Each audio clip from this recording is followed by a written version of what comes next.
2008년 12월 18일 목요일 아침 하노이 호황기엠군 쯔엉즈엉동 경찰서의 부서장인 중위 응구옌바 꾸원을 기다리는 동안 우리는 오전 1시에 성매매 단속 중에 체포된 한 성매매 여성을 직무실에서 만날 수 있었습니다. 처음에는 그녀가 성매매 여성이라는 사실을 알지 못했습니다. 그녀는 매우 단순하게 입고 있었고 화장을 하지 않았으며 태도는 수줍고 시골스러웠습니다. 매우 피곤해 보였고 눈꺼풀은 부어서 축 늘어져 있었으며 가끔씩 테이블에 얼굴을 묻고 있었습니다. 우리가 이야기할 때 숨김없이 대답했지만 한 가지 조건을 내걸었습니다. 부모님께는 말하지 말아주세요. 너무 부끄러워요. 그녀의 진술서를 훑어보니 자신의 이름을 PTH, 33세, 북린 출신이라고 밝혔습니다. 하노이로 올라온 지 거의 1년이 되었고 성매매를 한 지는 6개월이 되었다고 했습니다. 자신의 행동이 불법임을 인정하며 경찰서에 반성문을 제출하고자 했습니다. 부모님을 그렇게 아낀다면 왜 고향으로 돌아가서 선한 일을 하지 않나요? 라고 묻자 그녀는 대답을 망설였습니다. 어머니가 심각한 병에 걸렸고 자신이 외동딸임을 이야기했습니다. 아버지는 노동자였고 어머니는 집에서 살림을 했습니다. 어려운 가정 형편 때문에 H씨는 이 일을 할 수밖에 없었다고 했습니다. 쯔엉즈엉동 경찰서의 자료에 따르면 2006년에 공공장소에서 성매매를 하다 체포되어 바비영 6노동교육센터로 보내졌습니다. 2007년에 돌아왔지만 다시 하노이의 남아 같은 길을 걷게 되었습니다. 2008년 12월 18일 오전 1시 SH 모텔에서 성매매를 준비하고 있던 중 쯔엉즈엉동 경찰서에 체포되었습니다. 매일 밤 2-3명의 손님과 성매매를 했고 한 번에 20만 동을 받았지만 자신에게 돌아오는 금액은 약 8만 동이라고 했습니다. 나머지는 H씨를 데리고 다니고 방값을 지불하는 보호자에게 모두 주어졌다고 했습니다. 담배를 말아 피우는 모습을 보니 금단 증상이 시작된 것 같았습니다. 다음 날 록하 분류센터로 보내질 예정이며 그 후에는 다른 인성교육센터로 보내질 것입니다. 제가 이번 체포 후 교육을 받고 나서 H씨가 선한 길로 돌아올지 묻자 그녀는 대답하지 않았습니다. 그러나 부모님이 자신이 이렇게 망가지고 잘못된 길로 가는 것을 원하지 않는다는 사실을 부정할 수 없었습니다. 만약 회개할 줄 안다면 소중하는 가족들은 항상 손을 뻗어 기다리고 있을 것입니다. 춥고 쓸쓸한 겨울밤, 우리는 친구와 함께 천천히 트랑티엔 거리, 바코 공원을 지나 쩐카잉주 거리로 차를 몰고 갔다가 바코 언덕으로 올라갔습니다. 이 구간에서 성매매 여성들이 오토바이를 타고 손님을 잡기 위해 빠르게 움직였습니다. 인도와 공원 지역에는 많은 여성들, 오토바이 기사들, 그리고 젤로 머리를 세운 젊은이들이 우리를 날카롭게 바라보며 나타났습니다. 이들은 길을 따라 오토바이를 타고 있는 성매매 여성들과 밀접한 관계를 맺고 있었고 몇몇 호기심 많은 손님이 멈춰 가격을 흥정할 때 즉시 전화를 걸어 꽃을 부르고 그들은 다리 건너편으로 달려갔습니다. 이 지역에서 성매매 여성을 관리하는 한 여성이 친구를 붙잡고 유혹했습니다.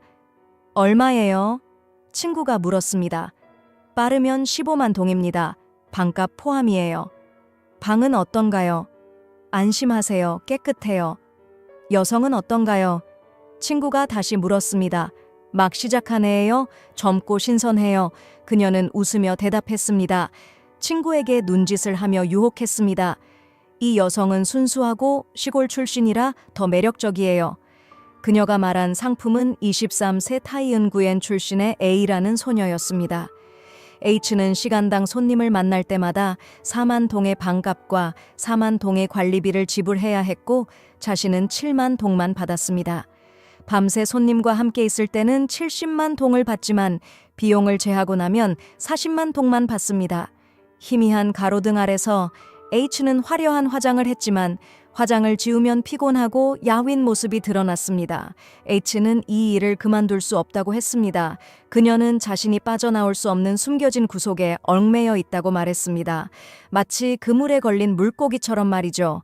손님을 만날 때마다 관리자들이 그녀의 더러운 돈을 빼앗기 위해 여관 문 앞에서 기다리고 있었습니다. 그녀의 모든 활동은 이들에게 의존했습니다. 심지어 가격을 빨리 가자고 협상했지만 손님이 5분이나 10분 늦으면 이들은 돈을 요구했습니다. 손님이 돈을 지불하지 않으면 이들은 싸움을 벌였고 약에 찌든 사람들을 불러 손님을 폭행하고 추가 돈을 지불하게 만들었습니다. 과거에 리으가이 길을 따라 성매매 여성들이 오토바이를 타고 밤새 손님을 잡으려 했지만 지금은 조용해졌습니다. 강력한 단속 이후 이들은 공비거리와 부호위로 올라가는 연습장 언덕으로 이동했습니다. 밤의 조명 아래 고요한 공간에서 우리는 이 도로를 따라 내에서 5대의 오토바이를 세어 보았습니다. 때때로 손님이 나타나 질문을 던지고 오토바이 기사가 성매매 여성을 태우고 빠르게 달렸습니다. 어떤 오토바이는 여성이 운전하고 뒤에는 꽤 젊은 꽃이 앉아 있었습니다. 자이퐁 길을 따라 성매매 여성들이 길에 서서 손님을 유혹하고 있었습니다.